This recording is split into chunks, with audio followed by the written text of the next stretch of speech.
喂，各位街坊老友記，我係灣區判官啊！我會報警。喂，究竟發生咩事，搞到要報警咁大鑊啊？原來係女郎將大陸嘅銀行卡俾人盜刷咗，騙我的錢！記住睇片之前 subscribe 灣區判官。呢單嘢真係錢途未白，唔即刻揾差佬救急都唔得。今次要同大家講呢個盜刷奇遇記，片尾仲會附上公安局實錄，仲教你點樣應付呢啲麻煩事，真係驚險又過癮。準備好未？一齊入戲啦！故事講到女郎一張大陸銀行卡俾人盜刷，成個過程好似睇東張西望，亂中有序。神秘電話來襲，嗰日女郎同我喺屋企玩緊煮飯仔，幻想自己係中華小當家。突然間手機叮叮叮咁響，一個上海電話打過嚟，女郎一睇就晒眉，心諗吓，邊個阻住晒？佢差啲就一手 cut 線，仲話呢啲電話10個有9個係電騙。等咗一陣又再打過嚟，女郎就聽咗電話，問佢咩事啦。對方就話女郎將銀行卡有一筆不明交易，要女郎確認一下。女郎覺得呢個真係詐騙電話，點知呢個時候手機叮一聲，出現咗一條交易提示。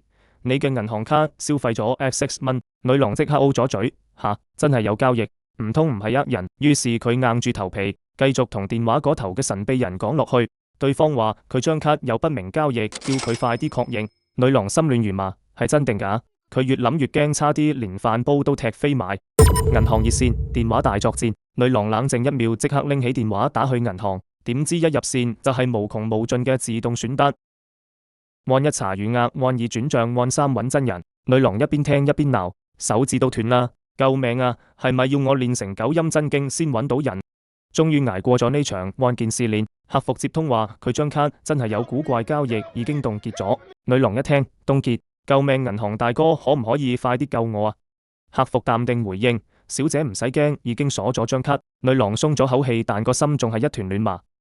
報警求救 ，WeChat 時代嘅110。女郎覺得單靠銀行唔夠，決定揾差佬出馬。佢本來想打110，但突然靈機一動，我會報警。哎呀，90年代要跑去警署報案，而家有 WeChat 小程序廣東110，真係方便過成龍。於是佢即刻喺小程序報案，填完資料唔夠1分鐘，電話響起，警察叔叔打嚟確認，叫佢去福田口岸附近嘅公安局做筆錄。女郎二話不說，拎起個袋就出門，好，即刻飛車過去救啲錢。警署奇遇，效率5星級。女郎衝到公安局，點知一入去，警察叔叔態度超好，效率高到好似 A 計劃嘅水警咁快。佢哋問咗幾句，寫低筆錄，俾咗張報警回執，叫女郎拎去銀行搞亂檔。吓，咁快搞掂？以為要等成晚，好似舊時港產片咁。差佬一邊食碗麵一邊黐你我，點知而家咁專業。佢拎住回執，心裏不禁俾咗個5星好評。第二日仲收到回訪電話跟進件事。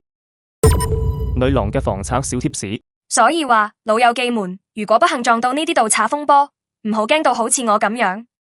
第一步，即刻打電話去銀行查實，銀行 app 有人工服務，唔使同自動選單打持久戰。第二步，如果真係有怪交易，快啲報警，可以打110，或者用廣東110小程序，警察叔叔會好快救你。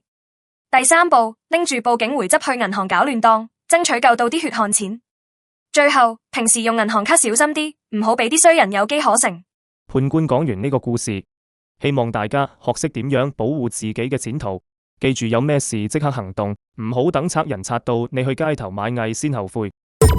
最後公安實錄，你當時是報的什麼警啊？信用卡被刷，對，在哪裡被刷的？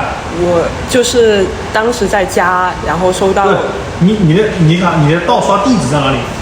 我不知道，就是你不知道，就是不知道。怎麼會不知道？你沒去銀行問？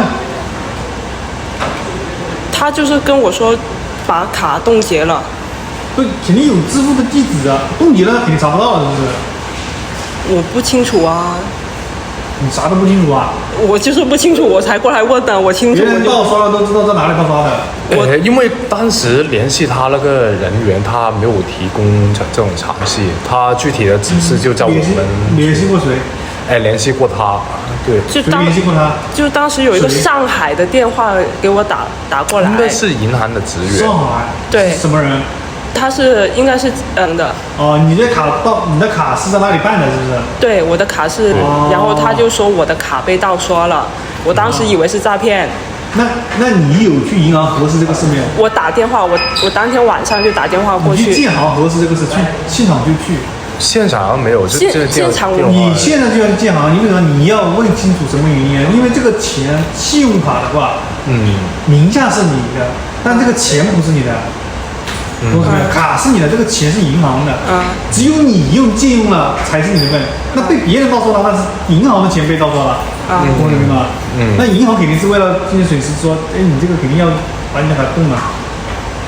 他们报警呢，就是希望你来说明一下情况。这个卡在不在你身上？在我身上。这个钱是不是你用的？不是啊，如果不是，其实银行也知道不是你。对啊，银行也知道不是你，但是他需要你来派出所做本材料，拿个报警回执。对，这样他就能给你去处理好这个信用卡的问题。比如说你注销，或者是这卡你要，但是这个钱我不用还，你也可以跟他商量，是吧？他一般是不会让你还的，因为这个也知道，这个钱不是你去花的，是他银行的钱被别人盗掉了，是他们出现一些纰漏，还是他们怎么回事被人利用了，所以才造成这样。你直接拿着报警回执去银行跟他对接就可以了。老友記記得 like 加 subscribe 盤罐，下次再見。